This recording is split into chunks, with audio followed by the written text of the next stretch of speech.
สวัสดีค่ะพ่อแม่พี่น้องสวัสดีFCทุกท่านเนาะค่ะกลับมาพบมาพอกับเจตาพารวยอีกคือเก่าค่ะ ในทางช่อง YouTube สวัสดีปีใหม่ทุกท่านพี่น้องบ้องไปให้โชคดีปีใหม่ลำรวยๆกันตลอดปีเด้อค่ะวันนี้เจตาก็จะวางแนวทางของเราพัฒนาค่ะมาต้อนรับปีใหม่กัน เห็นอยู่นี่ประวัติของดารามาดามค่ะมาดามคำนวณ5145มาดามเข้าไปตัวหนึ่งจับคู่บ่เข้าเนาะขอโทษขออภัยแทนมาดามเนาะค่ะ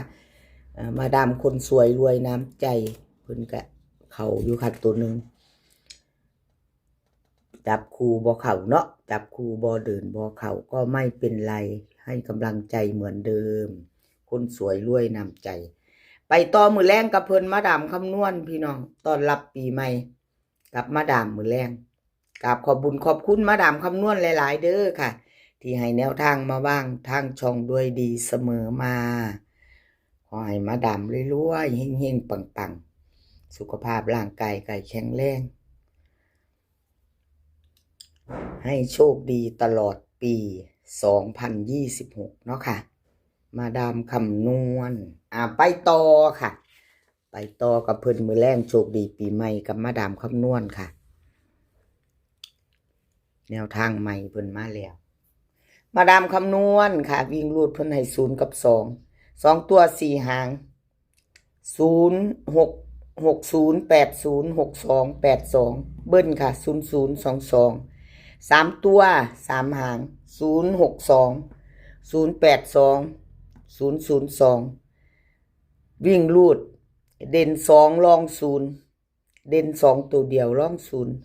เน้น2หาง2ตัว62กับ82เบิ้ลค่ะ0022 062082ค่ะมาดามคำนวณเน้นมาดามคำนวณดารามาดามคนสวยรวยน้ำใจเนาะค่ะคนสวยรวยน้ำใจแคปหน้าจอค่ะใครจะไปต่อกับมาดามคำนวณมือแรงไปขามโค้งกับเพิ่นโชคดีต้อนรับปีใหม่กับมาดามคำนวณเนาะค่ะคนสวยรวยน้ำใจแคปหน้าจอค่ะแคปหน้าจอไว้แล้วไปต่อกับเพิ่นโชคดีต้อนรับปีใหม่กันเนาะพี่น้องอะไรก็เกิดขึ้นได้เนาะค่ะเป็นเพียงแนวทางเนาะเลขทุกตัวเอามาวางเพื่อเป็นแนวทางโปรดใช้วิจารณญาณในการรับชมเป็นอย่างสูงค่ะไปต่อเลขลับนางฟ้าเลขลับนางฟ้าทรงท้าย31บ่เดินบ่เข่าเนาะค่ะ54145วิ่งรูด2ตัวเบิ้ล3ตัวไม่เดินไม่มากับขอโทษขออภัย FC แทนเพิ่นเลขลับนางฟ้าเนาะค่ะเพิ่นบ่เข้าบ่เดิน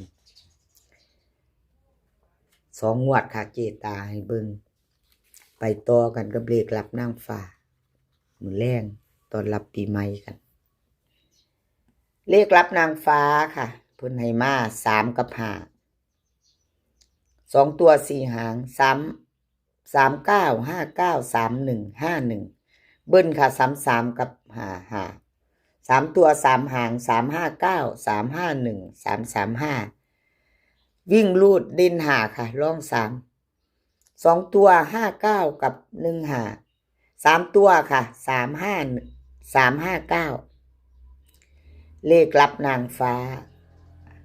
ไปต้อนรับปีใหม่กันขามโค้งไปเล่าพัฒนาพี่น้องมื้อแรงให้โชคดีกันทุกคนเนาะให้โชคดีกันทุกคนแคปหน้าจอค่ะใครจะเป็นตัวเลขลับนางฟ้า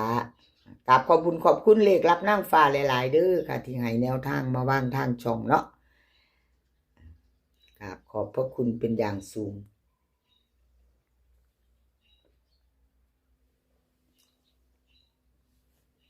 ไปต่อ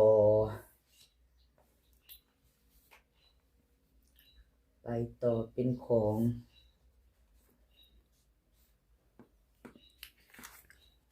เลขมีที่มาค่ะเลขมีที่มา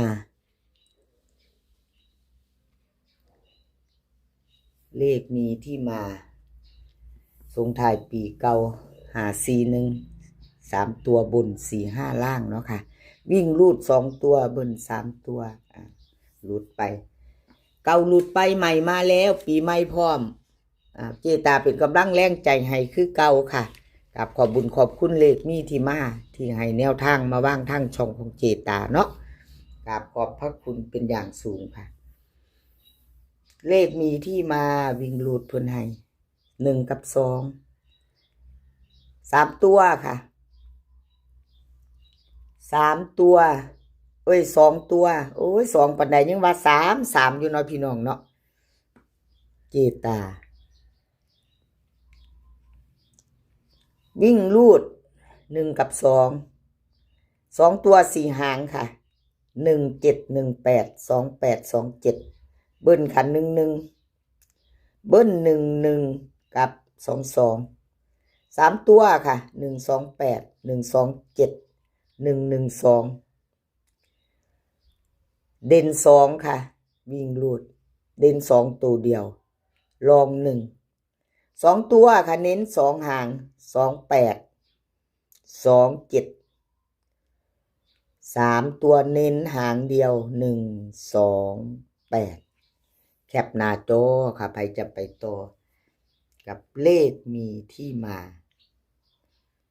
แคปหน้าจอไว้ไปต้อนรับปีใหม่กันข้ามโค้งเล่าพัฒนา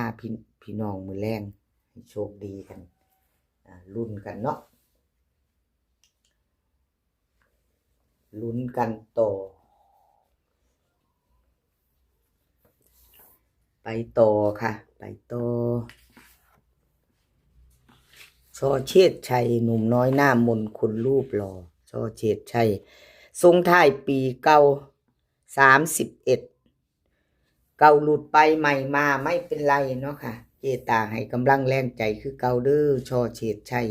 หนุ่มน้อยหน้ามนคนรูปหล่อหลุดแล้วก็หลุดเลยไม่เป็นไรเป็นเพียงแนวทางเนาะให้กำลังใจซึ่งกันและกันเหมือนเดิม541ค่ะ3ตัวบน45ล่าวออกไปทรงไทยวิ่งรูด2ตัวเบิ้ล3ตัวไม่มาไม่เข้าไม่เดินไปเบิ่งอีกงวดหนึ่ง29เพิ่นเข้าอยู่ค่ะวิ่งตัวหนึ่งเนาะมาหลุดทรงไทยบ่เป็นยังค่ะเลขทุกตัวเอามาวางเพื่อเป็นแนวทางโปรดใช้วิจารณญาณในการรับชมเป็นอย่างสูงเนาะค่ะเอาช่อเชษชัยไผจะไปต่อกับเพิ่นเตรียมแคปหน้าจอค่ะต้อนรับปีใหม่20:30มื้อแลงกับช่อเชษชัยลาวพัฒนาแนวทางใหม่มาแล้วค่ะปีใหม่พร้อมมาต้อนรับปีใหม่กันวิ่งรูดค่ะ2กับ4วิ่งรูด2กับ4 2ตัว4หาง2627444647เบิ้ลค่ะ2244 3ตัว3หาง246 247 224วิ่งรูดเด่นตัวเดียวค่ะ4วงกลมให้ร่อง2ตัวเน้น2หาง46กับ47 3ตัวเน้น2หาง246 247แคปหน้าจอค่ะใครจะไปต่อกับช่อเชษชัยกราบขอบบุญขอบคุณช่อเชษชัยหลายๆค่ะที่ให้แนวทางมาวางทางช่องเนาะให้ด้วยดีตลอดมากค่ะต้นฉบับเพิ่นอยู่กับมาดามคำนวณค่ะมาดามคำนวณเพิ่นให้มาอีกกราบขอบบุญขอบคุณทั้ง2คนเนาะค่ะทั้ง2ท่านมาดามคำนวณแล้วก็ช่อเชษชัยกราบขอบบุญขอบคุณที่ให้แนวทางมาวางทางให้เจตามาวางทางช่องเนาะครับขอบพระคุณเป็นอย่างสูงโชคดีปีใหม่กันเนาะลาวพัฒนาแนวทางใหม่มือแรงช่อเชษชัยผ้ามูขามโค้งไปมือแรงไปฉลองลาวอยู่ลาวพัฒนาฉลองลาวพัฒนาเนาะตอนรับปีใหม่ช่อเชษชัยคลิปนี้ขอให้พี่น้องโชคดีมือแรงค่ะโชคดีต้อนรับปีใหม่มื้อนี้ก็ขอให้มีความสุขขอให้สุขภาพร่างกายแข็งแรงกันทุกคนเดินทางไปไสก็ขอให้ปลอดภัยค่ะเดินทางไปขอให้มีโชคกลับมาขอให้มีชัยคลิปหน้าพ่อกันไหมค่ะครับขอบบุญขอบคุณหลายๆคลิปนี้ก็สวัสดีค่ะ